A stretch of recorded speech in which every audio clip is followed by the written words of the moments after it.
Dahil po alas 12 na. So tayo po ay magtutugtog na ng kampana para po magdasal ng Regina Cherry dahil wala po tayo ngayong sakristan. Sa ngalan ng Ama, ng Anak at ng Espiritu Santo. Amen.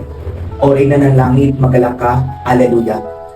Sapagkat ang narapat mong dalhin sa iyong sinapupunan. Alleluia.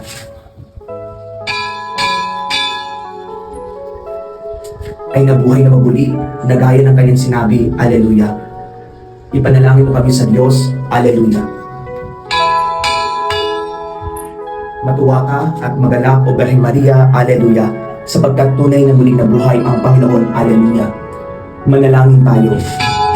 O Diyos, sa pamamagitan ng maging pagkabuhay ng iyong anak na si Jesucristo ang Panginoon namin, inarapat mong paligayahin ang mundo. Hinihiling namin sa iyo na alang-alang sa Birhen Maria na kanyang ina ay makamtan namin ang kaligayahan sa buhay na walang hanggan. Sa pamamagitan din ni Kristo ang aming Panginoon, kasama ng Espiritu Santo, magpas sa walang hanggan. Amen. Luwalhati sa Ama at sa Anak at sa Espiritu Santo, kaparang dito na ngayon at magpakailanman, magpas sa walang hanggan. Amen. Sa ngalan ng Ama at ng Anak at ng Espiritu Santo. Amen.